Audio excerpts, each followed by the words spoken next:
Hello friends, नमस्कार। मैं अशोक कुमार आपका अपने यूट्यूब चैनल माई प्लेटफॉर्म पर स्वागत करता हूं।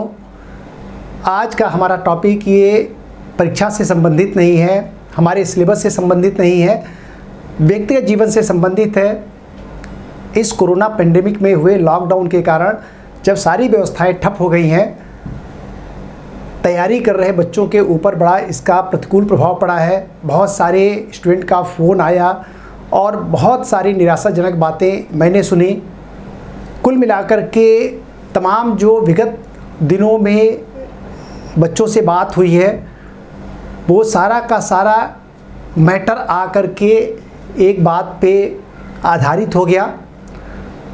बहुत सारे स्टूडेंट ने, बहुत सारे मित्रों ने जिनका काम ठप हुआ, उन लोगों ने एक बात पर विशेष रूप से बल दिया कि उनके भाग्य ही खराब हैं।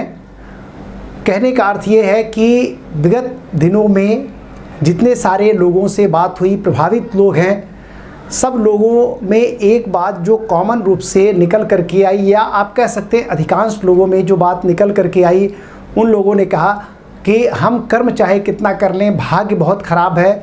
भाग्य खराब होने के कारण जो अपेक्षित परिणाम आने चाहिए या अपेक्षित कार्य होने चाहिए वो नहीं हो पा रहे हैं। आइए हम लोग इसी पे समझते हैं। आज कर्म और भाग्य को हम लोग समझते हैं गणितीय भाषा में, मैथमेटिकल लैंग्वेज में इसे समझते हैं और देखते हैं कि वास्तव में हमारे पास क्या चांसेस, क्या हमारे पास बचे हुए हैं, क्या हम कर सकते हैं। तो हमारा टॉपिक आज क्या रहेगा? कर्म और भाग्य। एक तरफ कर्म लेते हैं, एक तरफ लेते हैं भाग्य।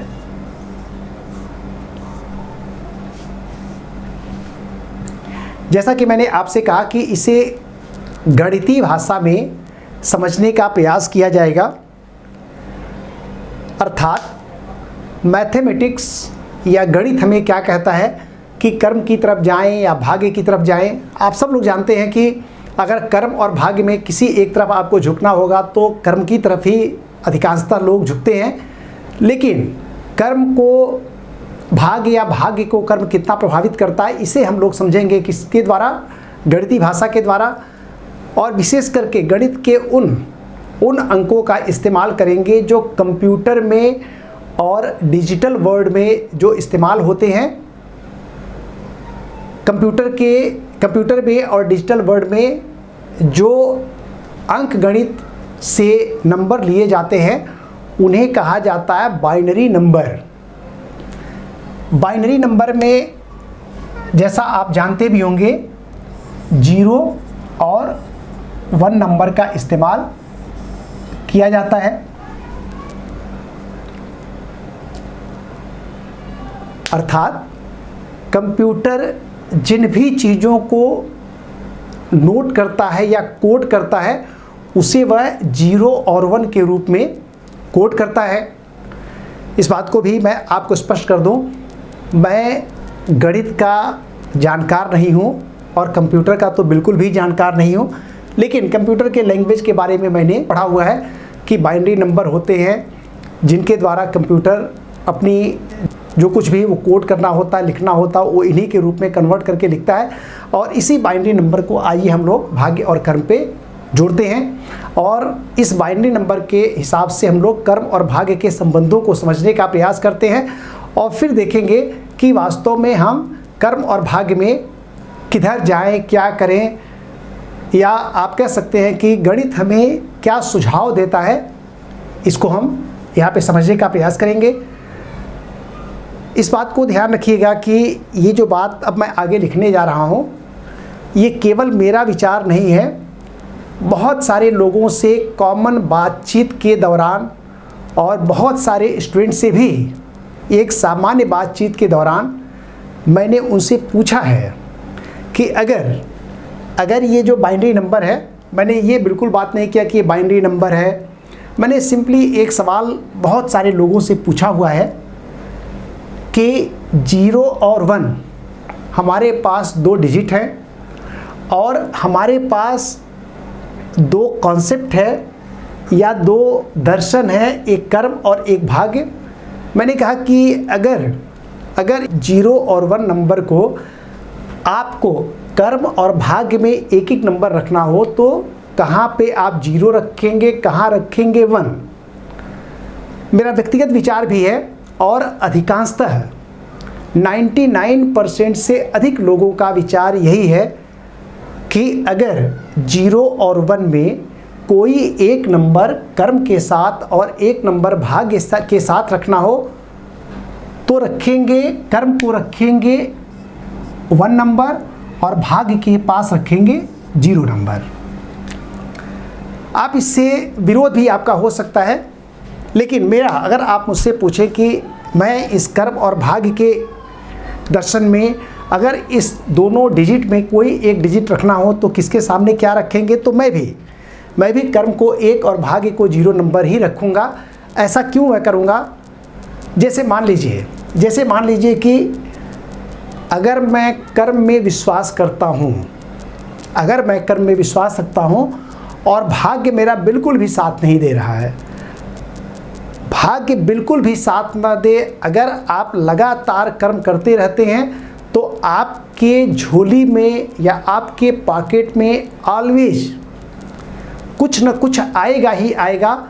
झोली आपकी खाली नहीं रहेगी, जेब आपकी खाली नहीं रहेगी, कुछ न कुछ उसमें आएगा। और जो कुछ उसमें आएगा उसे हमने मान लिया है क्या? 1, क्योंकि 1 से कम 0 होता है और 0 का मतलब है खाली।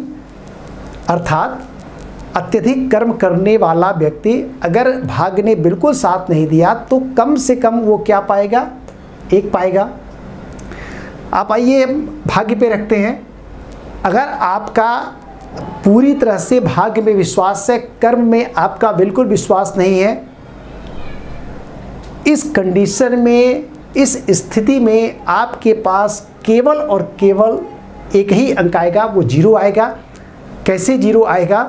मान लीजिए कि आपका भाग्य बहुत अच्छा है और खाने की प्लेट आपके सामने आ गई बिना कर्म किए, लेकिन खाना, मुंह में डालना, मुंह चलाना, ये तो कर्म आपको करना ही पड़ेगा।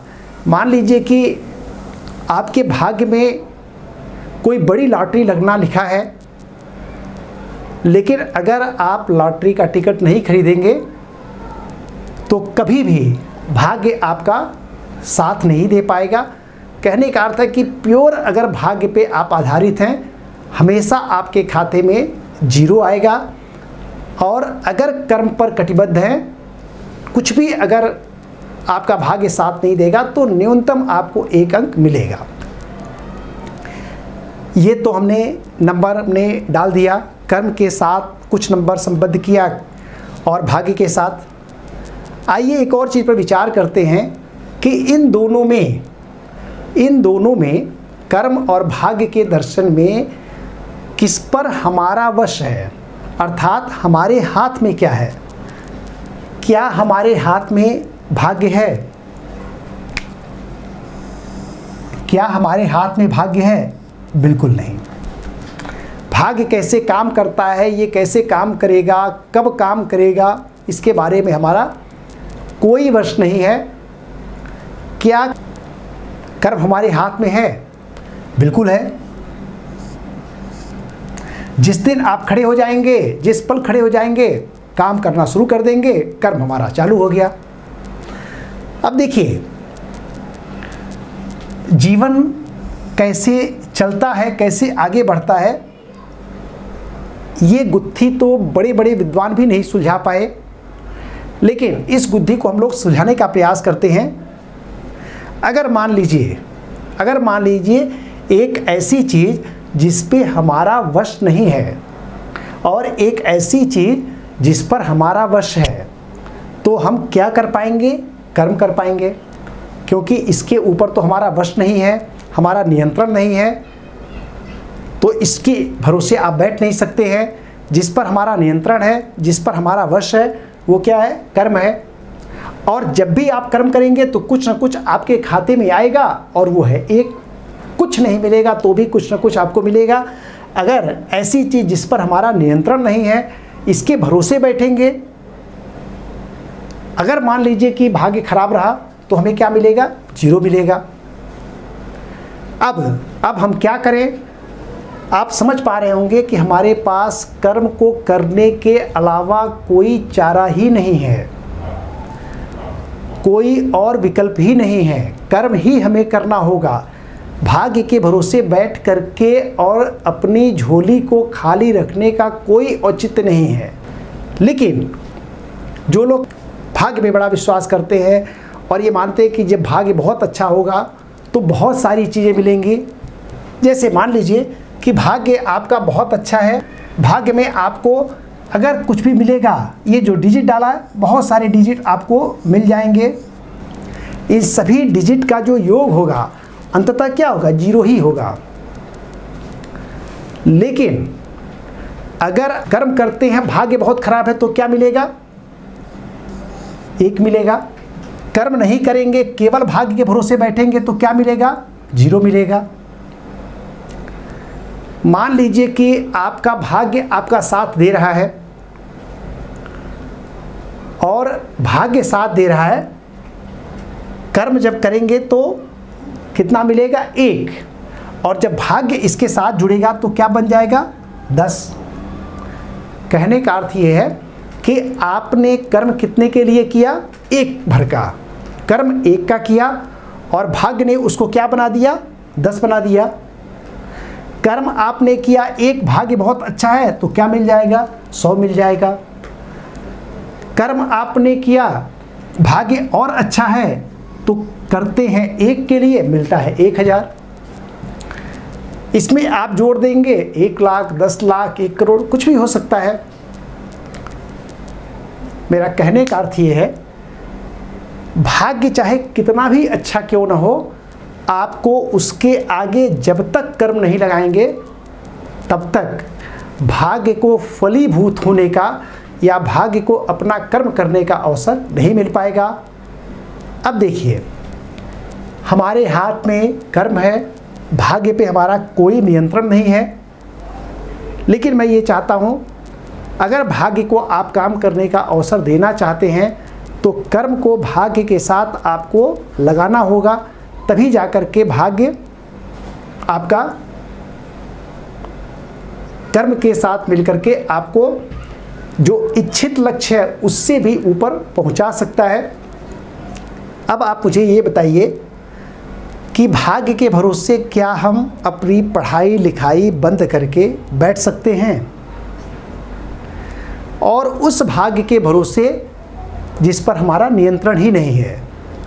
आप सभी विद्यार्थियों से, आप सभी अभ्यर्थियों से जो सिविल सर्विस की तैयारी कर रहे हैं, अगर आपने अपनी तैयारी को विराम दे दिया है, किसी कारण से आप तैयारी नहीं कर पा रहे हैं, बहुत सारे बच्चों ने तो मुझे फ़ोन करके कहा कि 5 महीने से वो कॉपी तक नहीं उठा पाए हैं, तो इसका मतलब ये है कि कर्म से विमुख वो व्यक्ति जिसका भाग्य बहुत अच्छा है, लेकिन भाग्य केवल आपको कहीं पहुंचा नहीं सकता है।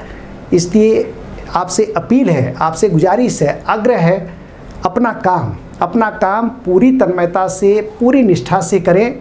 भाग्य को उसके भरोसे छोड़ दें। भाग्य पे हमारा वश नहीं है, नियंत्रण नहीं है, कर्म पे हमारा नियंत्रण है। कर्म आप करिए, आप पढ़ाई करिए, तैयारी अच्छी तरह से कीजिए। प्रारंभिक परीक्षा से लेकर के मुख्य परीक्षा, इंटरव्यू तक के चरण की तैयारी जब अच्छी तरह से आप कर लेंगे, यकीन मानिए अगर भाग्य ने काम किया, और जैसा कि करेगा, क्योंकि जो कर्मशील लोग होते हैं भाग्य उन्हीं के साथ आकर के लगता है और इच्छित लाभ है, इच्छित जो पद है, इच्छित जो आपकी महत्वाकांक्षाएं आकांक्षाएं हैं उनको प्राप्त करने में मदद मिलती है।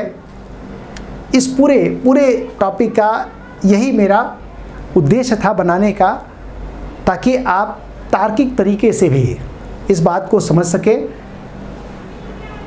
कि केवल भाग्य के भरोसे बैठ करके हम अपने किसी भी उद्देश्य की प्राप्ति नहीं कर पाएंगे। तो जड़ता छोड़ें, लापरवाही छोड़ें, भाग्य के भरोसे जिन चीज़ों को आपने जोड़ रखा अपने आप को, इसे छोड़ें, कॉपी उठाएं, अच्छी तरह से तैयारी करें।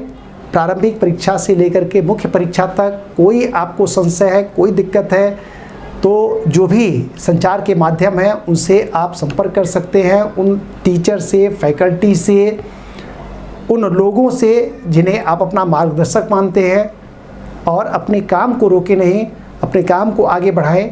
इस बात को ध्यान रखें कि जब ये कोरोना पैंडेमिक से चीज़ें खुलेंगी तो अचानक सब चीज़ें खुल जाएंगी।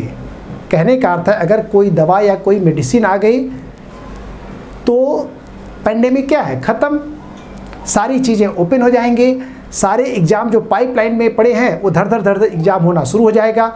और आपकी ये लापरवाही उस समय कितना घातक रूप ले सकती है इसे मुझे बताने की आवश्यकता नहीं है।